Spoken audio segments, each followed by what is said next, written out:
the truck tooted, and it really scared him because it was very loud. It was. It was quiet at that time of night. Tooted and hit the truck and went under it and then rolled. Came out and rolled 3 times. And landed upside down. My head went out the windscreen. My head smashed through the windscreen, the driver's windscreen.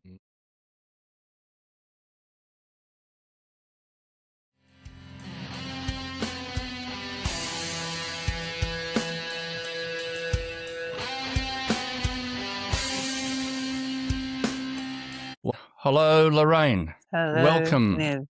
Hello. I've been waiting for this moment for a long time and we finally made it.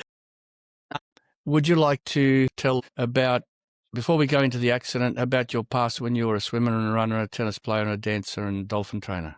Oh, at first when I was very, very young, I actually had to swim with them because, I trained them. I was a trainer. Because to be a trainer, you've got to it's like a different language with your hands, you know what I mean? Are you talking about dolphin training? Yeah. I just swam with them. I got really lucky and got able to get to know them. You get to know them, and they get to know you, and they know you. I don't know if it's your smell or it's I don't know how you look because they seem to look at you. All I can say is I really felt like I connected. That's all you know because you don't understand what they're saying and you can't pretend to. How did you come to be a dolphin trainer? What happened to lead you to that path? I was working at SeaWorld and I used to swim a lot. I swam a lot. I was a water girl. And somebody that swam at the pool was the dolphin trainer. They were just swimming in the pool and I got to talk to them and I love dolphins and I was lucky enough to get to know them and swim with them and give commands. But it was amazing, you know, to be that close to a dolphin and swim with it. Because I could hold my breath for a long time. I don't know how long. I never timed myself, but I know it was a long time. People were surprised and said, geez, we're going to come in after you, you know? Yeah, so it was good. It was fun. So you were a swimmer? Yeah, I was born for the water because I could hold my breath. Yeah. What's your favourite stroke? Breaststroke? Yeah. Okay. It's my strongest. Did you race? It's my strongest. It's stronger than swimming for me. Yeah. I used to win more races breaststroke than I ever did swimming. Okay. You mean freestyle? Yeah. Yeah. Yeah. You're a runner as well, I heard. Yeah. And a long jumper. Ah, really? I don't know how. Yeah, long jumper. I don't know. Just very good at it. I remember the smell of the sawdust. And if you did it well, you never hurt yourself, you know what I mean? Because you're not very tall. How tall are you? Yeah, I know. That's what I think. That's why I think it's funny because, I could swim my legs and it wouldn't be the same distance as somebody you would think with really long legs, very tall. And I'm short, so you wouldn't think that I would be good at that. Or that somebody that was taller couldn't at least beat me by a bit. I don't know how it works. Never really, I didn't question it until I was older and thought, wow, I was really short. It must be a natural. And did you race running as well? Not running as much, no. You run when you, shot pole, you run when you, broad jump. It's a run before you take off. So it's a run before, sometimes you've got to run before you take off or move at least on the boards when you're swimming. Tell us about your dancing. So maybe. My dancing I started when I was very young. Tell me about your ballet and tap. My auntie was a ballet and tap teacher. So I got into dancing really early because of her. And then I went to, moved. Ever since I've just moved, I love dance. I love any dance. I just love it. And I was good at it, you know what I mean? Yep.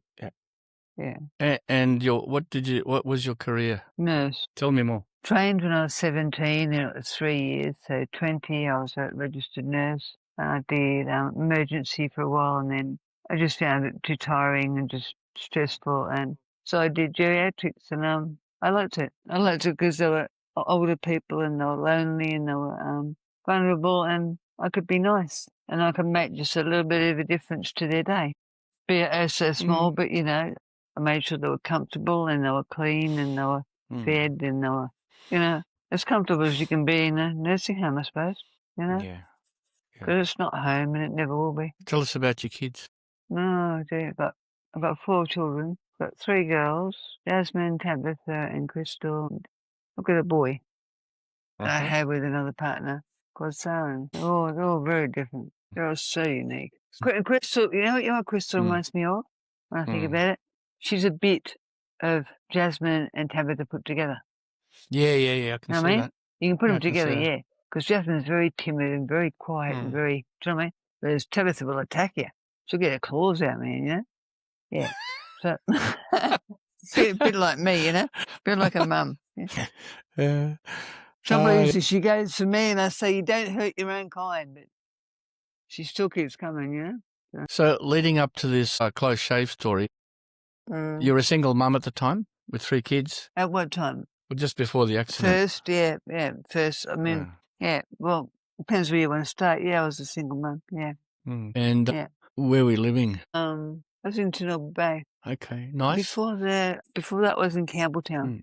It was part of Campbelltown. All right. Were you already divorced when you were living in... Ambervale, I don't think so.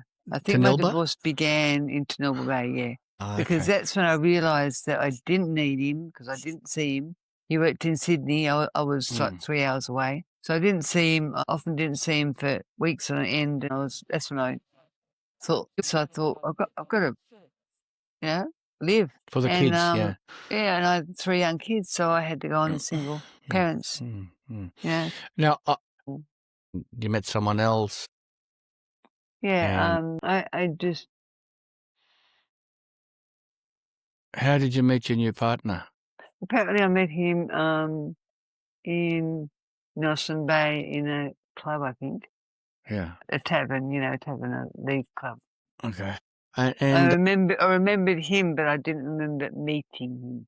You know what I mean? So when I remembered him, I had memories of him, but not the actual meeting. I remember you told me it was around a jukebox in a pub. Yeah. I think he was showing me because I know I'm useless at those things. I just don't like anything that goes E, F, G, and you got to choose another thing and the song thing and man, you know, too many knobs for me. Like, give me a break. Money as well. A slot for money. Oh, too much. Yeah, too much at once. Moving forward, tell me what led up to the accident. I was living with Lachlan, and he one day just nagged. He wanted to go and get something. I know it was something useless because I fought for a long time, and apparently I left quite late, and that's unlike me. He was really annoying me, but it was annoying. You know what I mean? Yep. Knowing someone wanted to go somewhere, they made it, obvious every couple of hours. I mean, but yeah, I don't know. Yeah, I was in the car and he had his seatbelt back and he was asleep and the truck tooted and it really scared him because it was very loud. It was.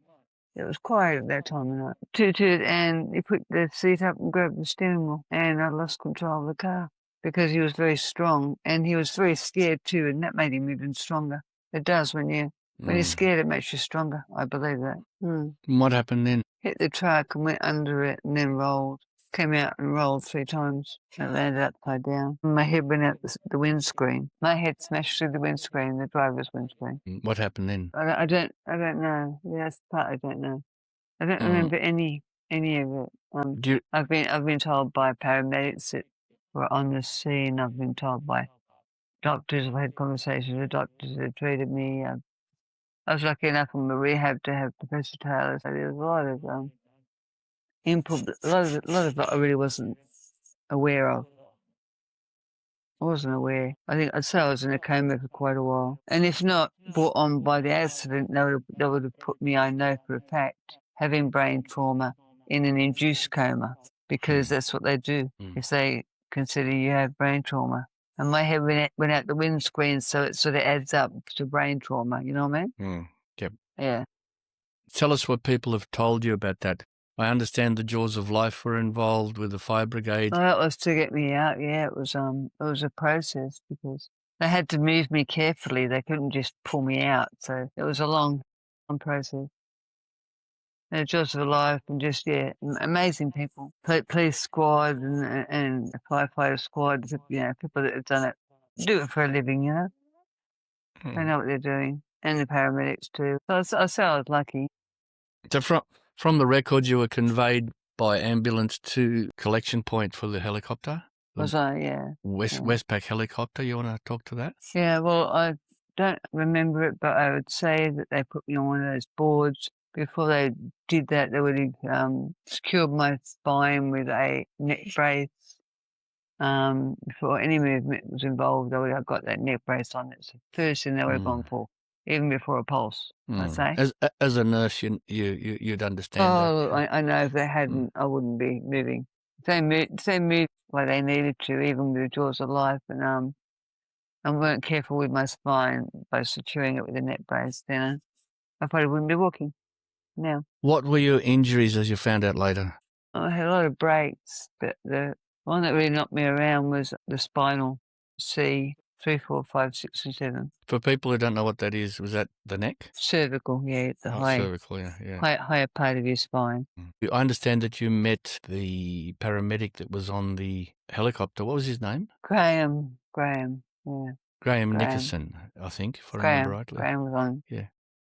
On the scene. Yeah. So he, from the records, I remember him saying that he revived you 3 times. You died 3 times in the helicopter. It was the worst accident he'd ever seen. And he'd been doing it a lot of years when he rescued me.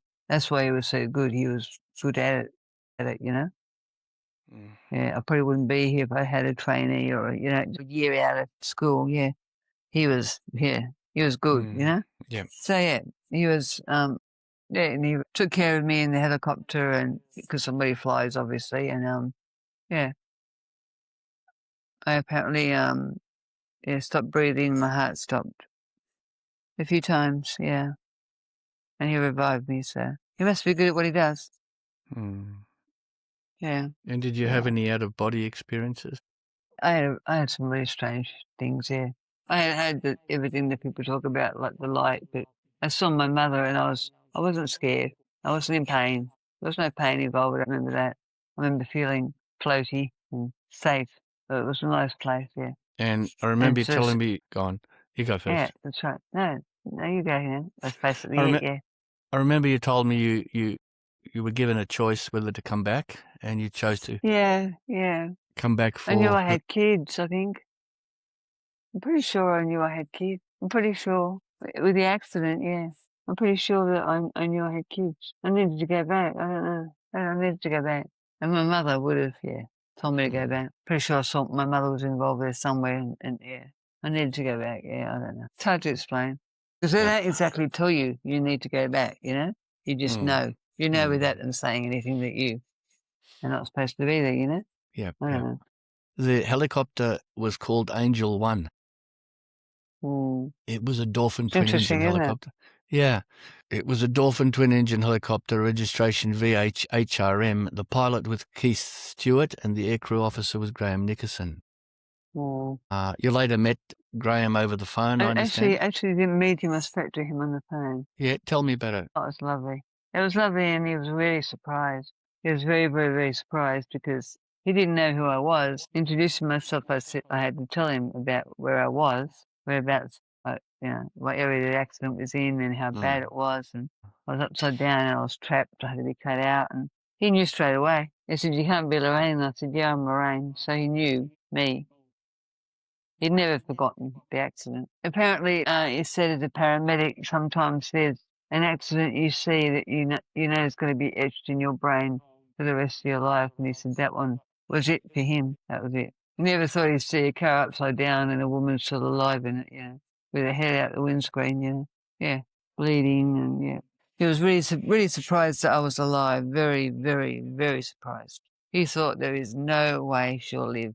That was his medical opinion. Probably because of your athletic prowess, you were very fit and strong, and you were 33 at the time, 1992. So you would have been in your prime. You're most powerful, Yeah, I was obviously wasn't. Yeah, I wasn't unhealthy. Definitely, yeah, I wasn't overweight. I was very fit. Yeah, very healthy. Played a lot of tennis.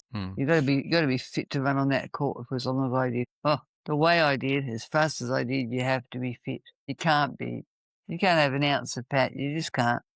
You got to be really fit, yeah. Because that's what I was doing more than anything. Tennis, because it's not seasonal. Swimming is more seasonal. It's a bit harder. You can always get on a tennis court and get warmer. Yeah. From the record, you were initially taken to John Hunter Hospital. Yeah, that's what I believe. Yeah. And then you were later later transferred to Royal North Shore, where you spent time in Section 8 after a long coma. I didn't know where I was. I didn't even know who I was, really. It was really weird. I didn't remember anything. I didn't know how I got there. I didn't know. I didn't have any memories of the past. I didn't have any memories of the accident. I had no memory of. I was so scared, and I was super aware, and I could hear. I could hear nurses talking about a girl, and yeah, just how bad it was, and how she hoped that she'd come through, So I didn't know it was me. What do you mean when I woke up after everything? I was still in plaster though.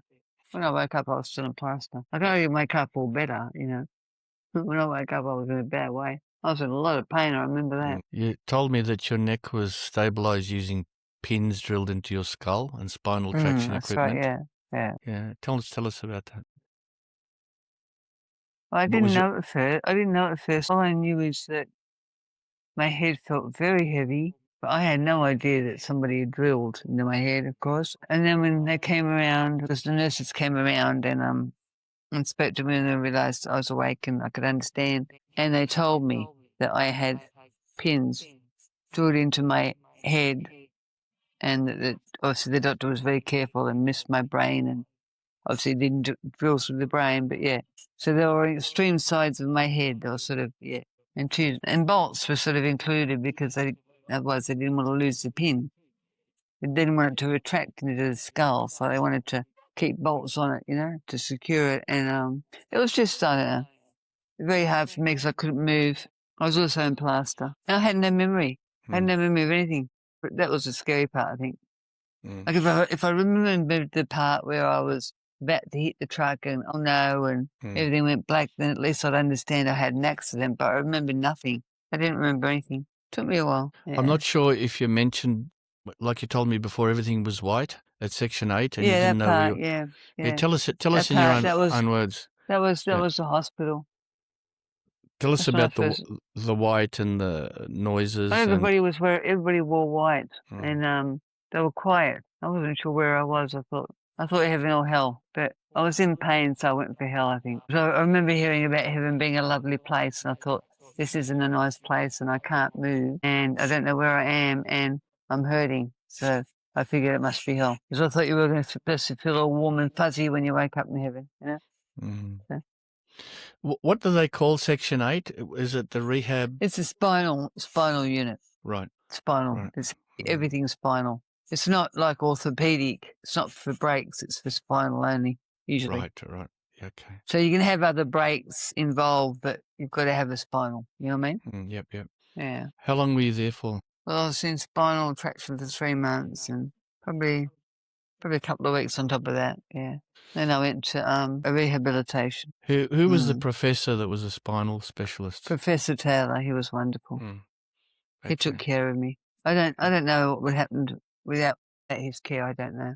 He was very good, and people paid big money to get him. That's what surprised me. I didn't have any money. He didn't charge me anything. It was really odd. And we never, ever, ever once talked about money. Everything else, but never talked about money. But I always wondered why he helped me and why he wasn't worried about the money. So he must have been interested. I don't know. But I did him a favour. I also went over to, it was across the road, to the teaching side of the hospital, and I played guinea pig, and I answered questions about, the pain, what I remembered, what has happened to me, how many operations I've had, the pins in my leg, just things, Because students are very interested in people that have had bad accidents. They find it interesting, people that have broken bones, Did you have spinal fusion? Yeah, I had spinal fusion. Okay. Because Professor Taylor wanted to make sure it was strong. Yeah. And he wasn't convinced. He wasn't 100%.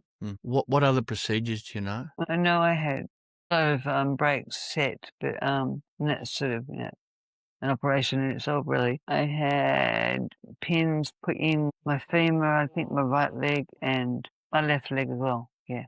So pins in both legs, and I had to have those removed to keep him. But I had a fusion, and when the fusion took place, we left a little bit of I think it's It was called starts with T. What's it called? Oh, is it? They use it a lot in medicine. Titanium, don't they? Yeah, titanium. Yeah. Yeah, don't they? Yeah, titanium. So you got titanium put Pretty throughout sure your it's body. pretty special. Yeah, it's pretty special stuff. Yeah. Like, you didn't want it ever to rust or ever to do this or do that or move too much or, do you know what I mean? It's, yeah. So I always felt better that he was doing it, yeah, because I trusted, and he talked to me. He explained things. How long He were you in didn't the treat wheel? me like, he Yeah, didn't go treat on. me like an idiot. Yeah. He didn't treat me like an idiot, and most people did. Do you know what I mean? Really, Yep, it's the bottom understand. line, you know. So he took his job seriously. And he took his job seriously, and he understood that not everybody was stupid just because they had been in an accident. I mean, so he didn't talk down to you, and that was nice. Yep. Because I don't think the medical profession always mean to talk down to you. I just think they get used to it. You know what I mean? Like, you know, you're right, darling. Now, would you like anything? Do you know what I mean? They're not very, they don't really mean it. It sounds like a, yeah.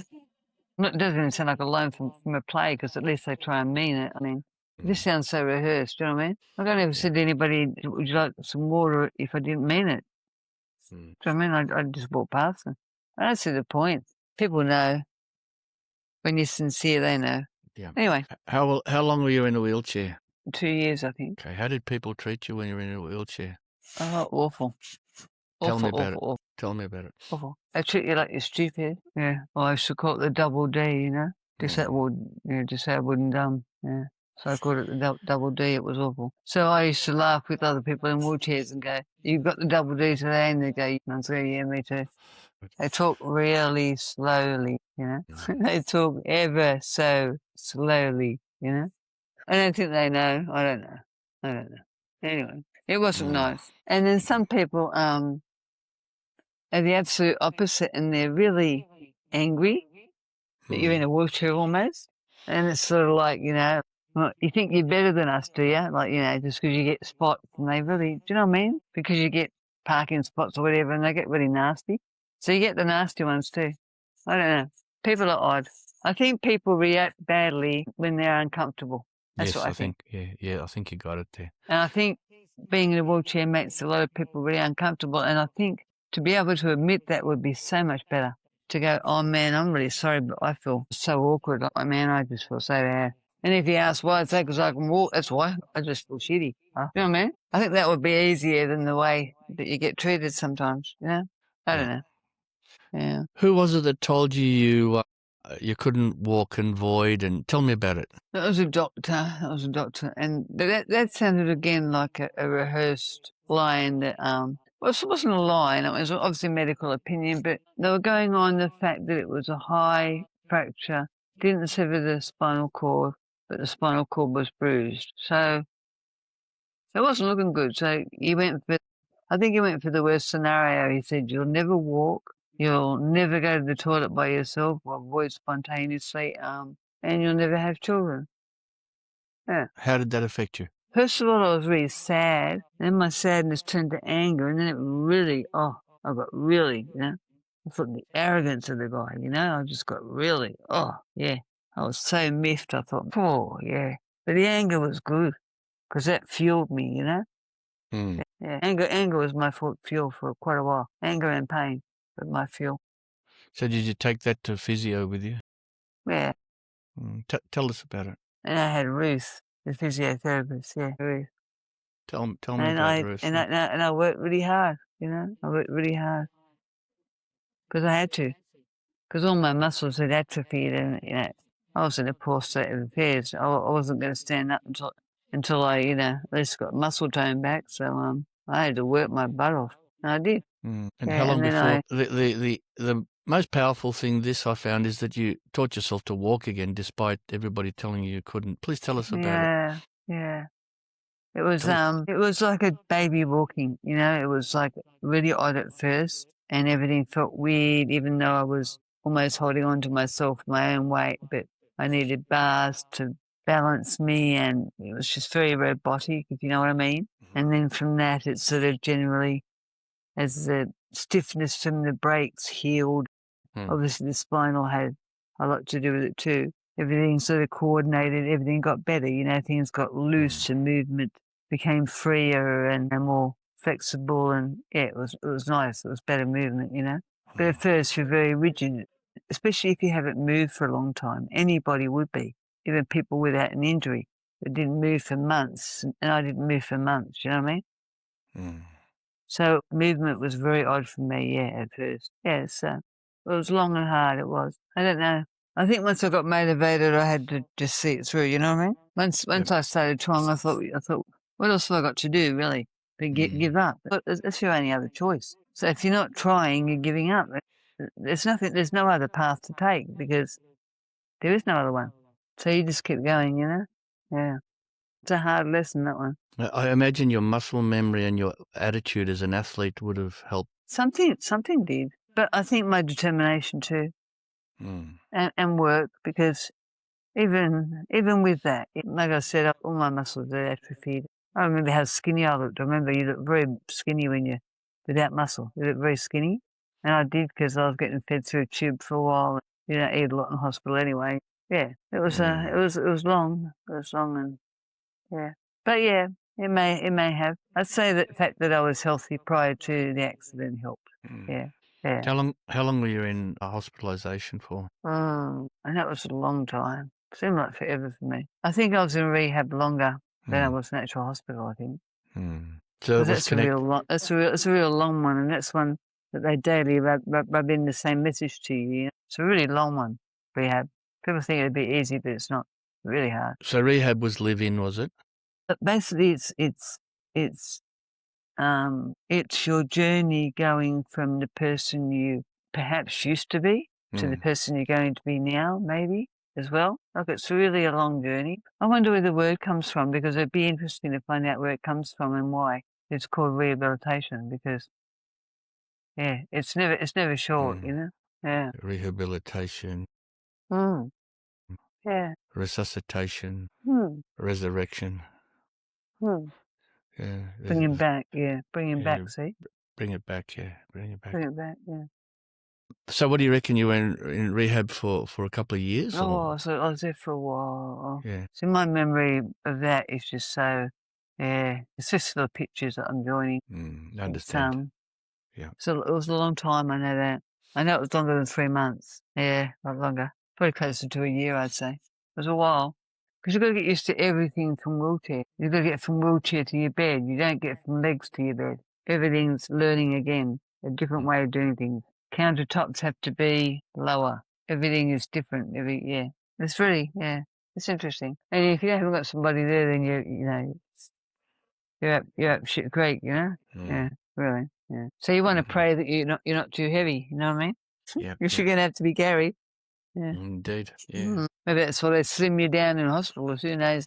Who knows? Part of the They reason, give you little meals. That's for sure. Yeah. When you're starving, your body releases growth hormone, which is a healing thing, believe it or not. So, did you do speech therapy at all? Yes, I did. Tell us about it. Just forming words, the alphabet, spelling, all that sort of stuff. Yeah.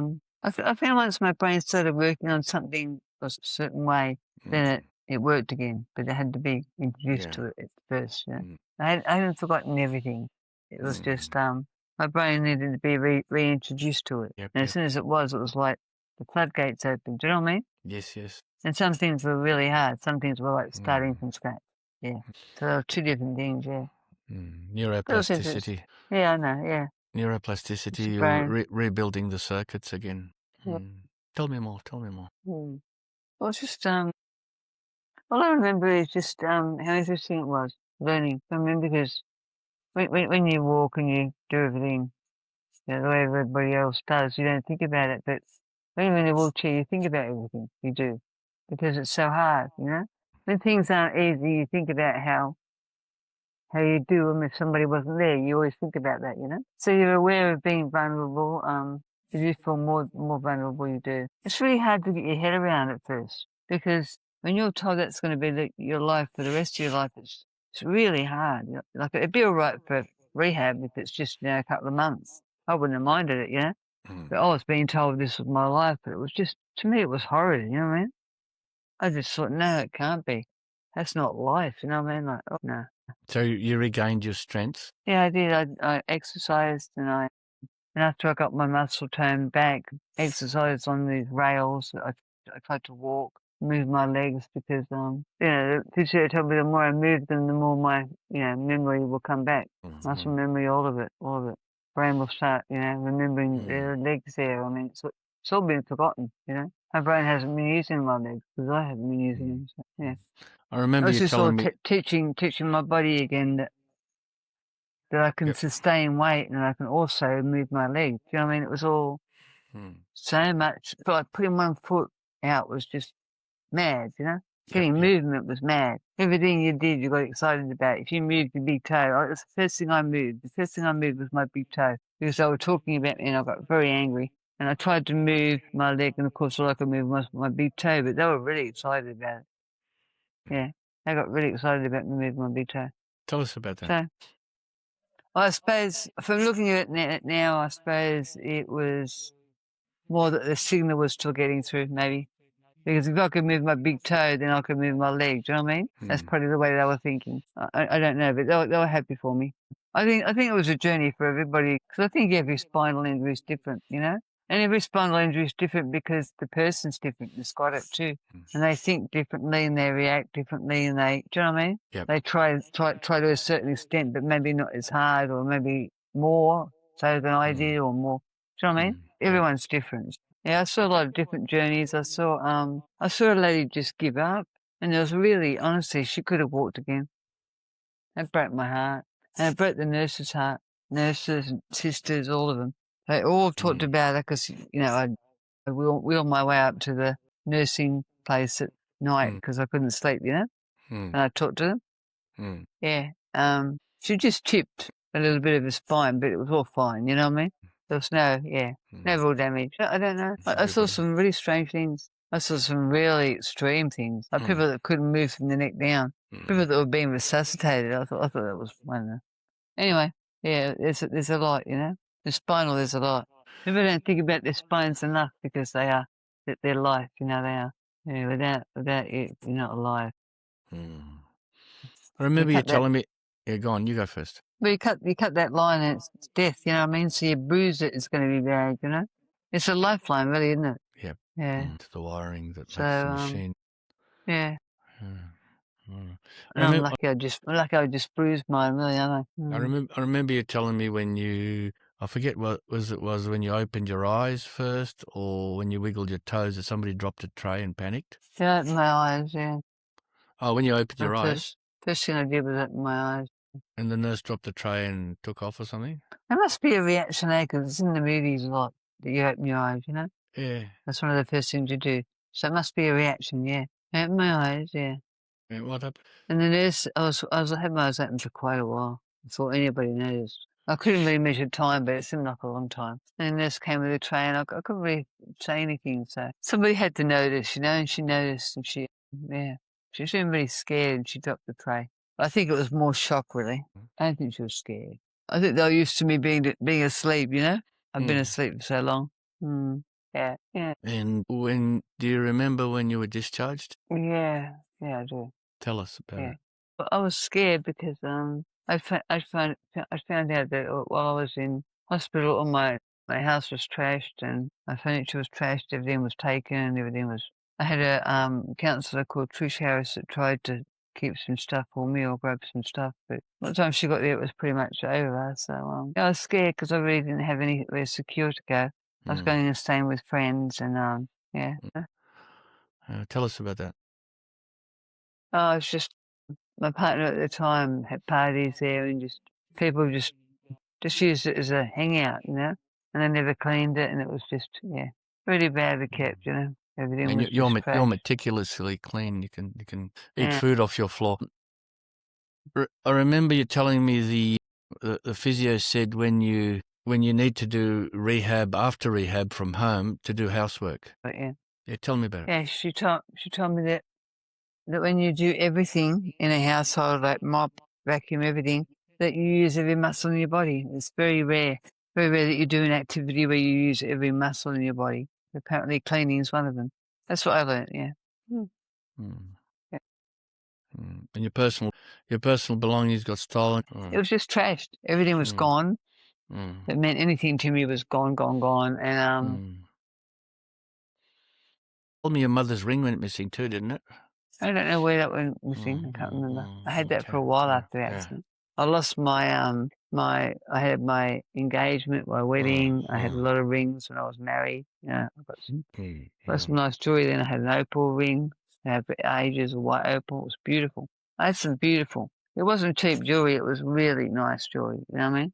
I got it made by somebody that made jewelry that I knew of, It made really made exquisite jewelry and knew what a nice cut of sapphire was, Like my ring was really, people looked at it and went, wow, So it was that deep, deep blue, that dark shit blue, It was a nice sapphire.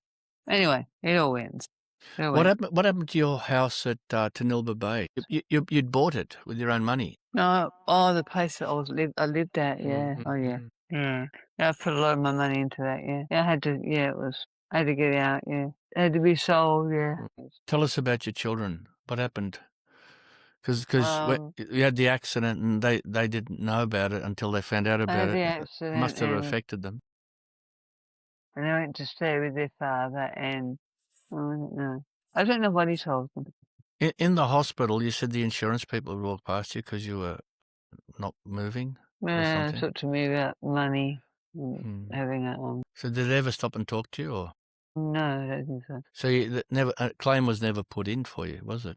So you left hospital in a wheelchair. You left, you found out that all your possessions had been stolen, your financial security had gone, your house was gone. And then after that, everything was gone. I knew in hospital everything was gone. I knew that I was going out to nothing. It wasn't a surprise. My girlfriend had told me that she'd been to my place and there was no place anymore.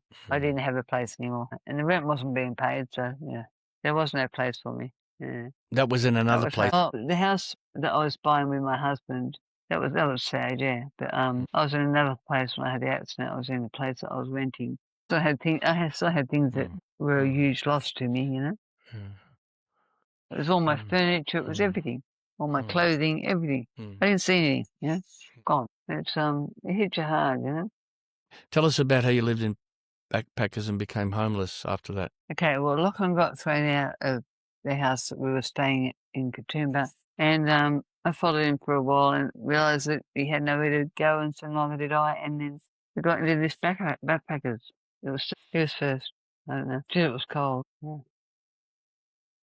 And what happened after that? Homeless is not. It's not cool. I wasn't born with the backpackers. I didn't get pregnant there. We were in St Mary's and I got pregnant. I became somebody else, but he still hung around. It was really odd. Anyway, quite nice to me. He was quite nice. He was very supportive. He was great for the first couple of years, probably. So you conceived your boy in St Mary's, and then you moved. Yeah.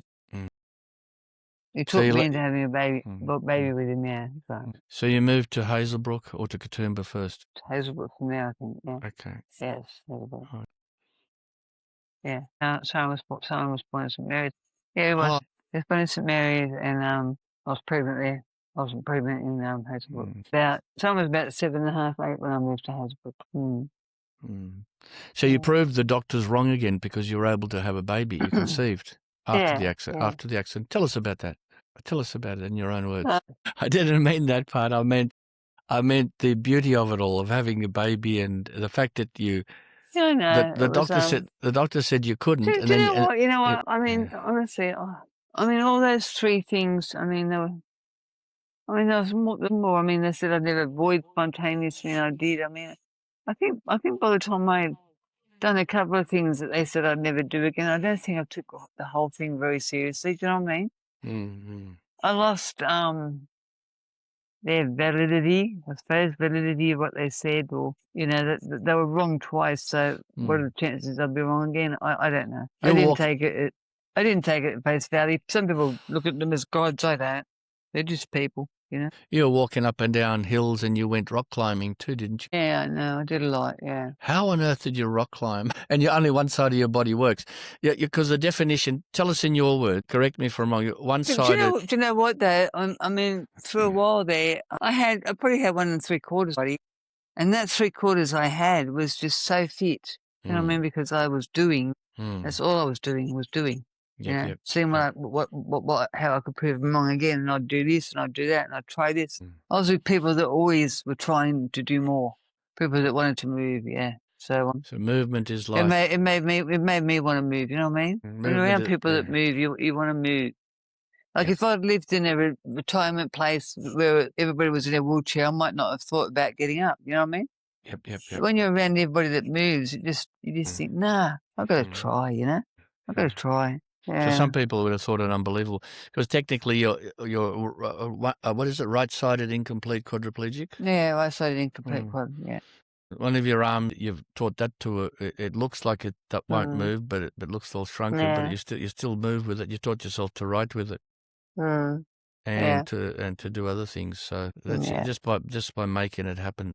Yeah, I think people would be amazed what they could do if they really push themselves. And other people have proven it. It's amazing what your body relearns to do.